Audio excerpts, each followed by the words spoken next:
Hola bafethu kunjani? Those abantu on your screen here we come again with another episode of Football Fusion. Nani niyazi bafethu angihambi ngedwa. Namhlanje nginiphathele another guest ku Football Fusion. Bafethu siyifamily la. Namhlanje ngiphethe uBovungana. Bovungana, can you introduce yourself ku Football Fusion baba? Ngibingelele mfokaMantshinga, ngibingelele ababukeli bethu emakhaya. Ngiyathokoza kakhulu ukuba ingxenye ye-Football Fusion namuhla. Yebo baba. Namhlanje ke will be humishing. Kuthiwani ngesilungu? Sizoyi-narrate ngesiZulu lento le. Sizohumusha. Yes, siyayihumusha ngoba ngithi humishing. Okay. Yeah, sizobe sisho ngesiZulu yonke lento le. Ngoba sizama ukuthi siphushe lento ukuthi njengama-Afrika nathi sifisa ukuthi yonke into yenzeke ngendlela nathi sonke esizizwa si-comfortable ngakhona. So i-episode yanamhlanje-ke sizobe sibuka igame ye-Pirates. I-Pirates idlala nemagesi kwi-Carling Black Label. I-quarter final le. Izoqala le game le. It's playing on Tuesday. Izoqala ngo-7. uBovungane uzobe sinikeza-ke ubunzulu bolwazi lapha in terms of ku-analysis basho njalo ngesilungu. Bovungana le game le i-game le eyake yadlala ngesizini ephelile ayiphelanga kahle kumabhakabhaka nami njengebhakabhaka nje angeneme kodwa-ke igame futhi engicabangayo ukuthi mhlampe sesalithola leli thuba lokuyiphindiselela. Uthini ukuphawula kwakho? Umdlalo obukeka uzoba highly contested ngale ndlela, looking at i-history yawo. Yeah.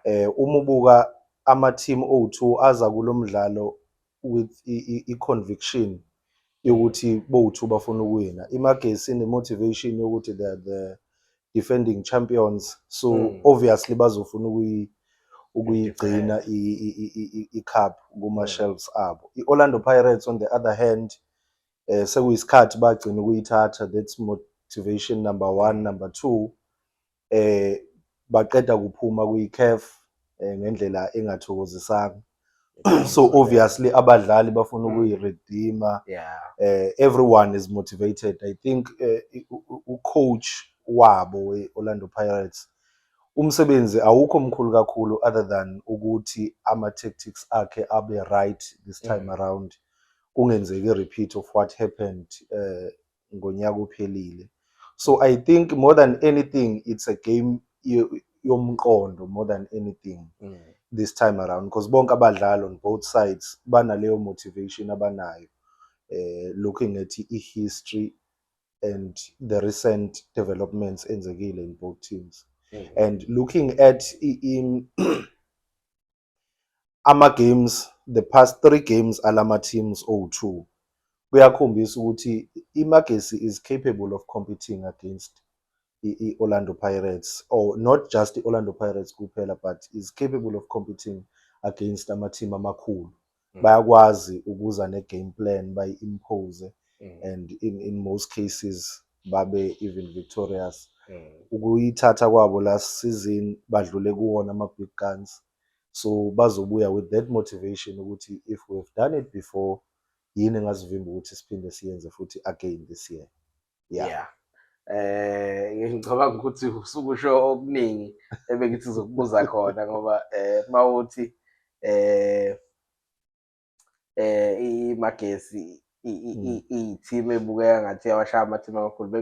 Manje nje ngingafocus ukuthi ngibone ngathi iMamelodi Sundowns ithanda ukuba ngenhlana, ngazi noma mhlawumbe kusayisilonda salast season la khona njengoba usho nje ukuthi iyakwazi ukushaya ama-team amakhulu imagesi, but iMamelodi Sundowns ibukeka ngathi team ethanda ukuyehlula kahle kahle ngizothi nje kule season. Yeah. Awucabangi mhlawumbe ukuthi kuyenzeka ukuthi mhlawumbe kube nokwesaba kwi-team ngoba phela lama team lawa siwabiza njengama-team amancane. Hhayi ukuthi asiwahloniphi kodwa nje ngokwendlela nawo nangokwebhajethi yokurana kwe-team kuye kusenze sibone nathi ukuthi bancane, yabo. Yeah, true. Akukho lokho mhlawumbe ekhanda ukuthi kungenzeka ukuthi abantu banalo uvalo. I wouldn't say banalo uvalo. I-Sundowns iyi-special case. Angazi noma i-term right in le. Sundowns is special case. We know they are not doing very well kuma-Cubs.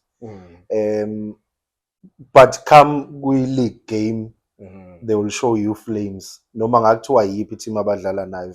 Take Chiefs, for example, lezami. They've dominated us over the years kuma-league games, but we were able to defeat them kwi-cup last year. Then I think it's the same thing with Imakis. Angazi ukuthi Sundowns yenziwa yini, ayifunctioni njengamanye ama-team. Kwi-league they have more motivation than kuma-Cubs. Abadlali bakhona angazi noma abadlali or i-staff or i-technical team yakhona, but singasho ukuthi igudi ku-sprint, igudi kwi-marathon, not kwi-sprint. Yes. So I think it's a case of fun because they are more concerned about our performances. They always want to keep a good performance. Noma ngathiwa badlala kuphi. Kanti kuma-Cubs it doesn't work like that. I remember we were talking about Pep. He always wants to win in style. Yabo. He wants to win in style. He wants to impose the game yakhe. And sometimes you have to go there and suffer. If sibuya siza kwi-Magis, looking at igame abayidlale namaZulu, i-ball possession, ama results are not a reflection of what was happening on the pitch. So Imakesi is able to say, let's go there and suffer as long as we get the results esiwafunayo. So on the other hand, the Sundowns, they want to impose a game yabo. So if ukwazi ukubancisha lawo ma spaces, they get frustrated and bagcine beluza ke ama games kanjalo. But Imakesi is very good at imposing a game ya noma ngathiwa i game yokuthi thina sizo defend, but bazofike bakwenze. And they've proven in the past ukuthi bayakwenza kube successful. Hayi, sibonge ngalo mbono. Okwamanje. Bafowethu, ningakhohlwa ke ukusubscribe, ni like, ni comment, nenze nje ukuthi sibe i-community. Nani niyabona bafowethu ukuthi siyazama ukuthi silethe abantu bahlukahlukene ngemibono ehlukene ngoba ibhola ke, one thing about football, if nje sizoyikhuluma noMfoko Mahlase, ibhola yinto enama wonke umuntu unombono wakhe. Ngingasho ke mina kodwa ke wonke umuntu unombono wakhe ngebhola. So kuhle ukuthi sihlangane sibe umndeni sikwazi ukuthi sikhulume ngebhola. Ngiyazi ukuthi kukhona lokhu ukuthi sincofane lapho nalapho. Kodwa kusuke kuseyiyo futhi igame yalo ibhola ukuthi kumnandi ngalokho. Yebo, kunjalo Mfoko Mantshini. Mina nje ngiMagesi endala ngalokho ngayisupport sesehlathini Magesi. So namhlanje kabe yami sikhombene. Hayi yolalibonene futhi lokho nje ngingakwethembisa khona. Bafowethu, sicela ukuthi sinibone kwelandelayo episode. Konke ke besikushilo bafowethu kuyimibono yethu. Nani ke seninga-add nikubonayo. Sizonibona okulandelayo. Siyabonga. Peace.